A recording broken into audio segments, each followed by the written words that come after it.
వాళ్ళందరికీ మొత్తం. సో అలా జరిగింది ఇది. మీకు ఏదో డెజర్ట్ వచ్చింది తినండి. మీకు కూడా వచ్చింది. నేను డెజర్ట్ తినలేను కానీ జున్ను ఉందమ్మా, బెల్లం జున్ను. బెల్లం జున్ను తిన్నాను. బెల్లం జున్ను పెట్టి ఇక్కడ 2 తింటారా? 2 తింటాను. చాలా బాగుంటుంది.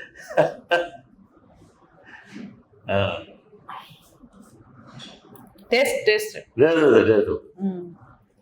పవన్ కళ్యాణ్ గారు, ఇప్పుడు పవన్ కళ్యాణ్ గారు అనే వ్యక్తి గెలవలేడు, అసెంబ్లీ బద్దలు కొట్టలేడు, గేటు బద్దలు కొట్టలేడు, ఆయన అటువంటి వాడు ఇటువంటి వాడు అని చాలా మాటలు మాట్లాడారు. చాలామంది చాలా నీచంగా మాట్లాడారు. ఆయన పెళ్ళిళ్ళ గురించి మాట్లాడారు.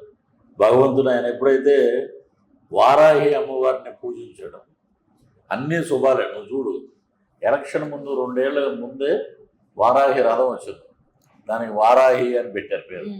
అమ్మవారు ఆయన తిరిగిన తిరుగుడు కొన్ని లక్షల మధ్యలో సెక్యూరిటీ లేకుండా ఎక్కడ పడితే అక్కడ వెళ్ళిపోయి మాట్లాడాడు. అధికార పార్టీ వాళ్ళు ఏదైనా చేయొచ్చు కానీ వారాహి అమ్మవారు కాపాడాక బ్రహ్మాండంగా ప్రజల మనసు గెలుచుకున్నాడు. తెలుగుదేశానికి సపోర్ట్ ఇచ్చాడు. జైలుకి వెళ్ళి బ్రహ్మాండంగా అందరూ కలిసి 164 సీట్లు, ఆయన 21 గెలిచాడు. 21 పార్లమెంటు గెలిచాడు. ఇవన్నీ నేను 164 అని చెప్పలేదు కానీ 136, 21 పార్లమెంటు, పవన్ కళ్యాణ్ గారు 21, 2 ఎంపీలు గెలుస్తారని చెప్పాడు. సో వారాహం వారు ఆశీర్వాదం 164 ఇచ్చిందాడు. సో ఇప్పుడు డిప్యూటీ సీఎం అయిపోయారు. ఆయన వెళ్ళొచ్చాం, మొన్న కలిసి వచ్చాక ఆయన వారాహి దీక్ష తీసుకున్నాడు. ఇంకా వ్రతం కూడా ముందే తీసుకున్నాడు.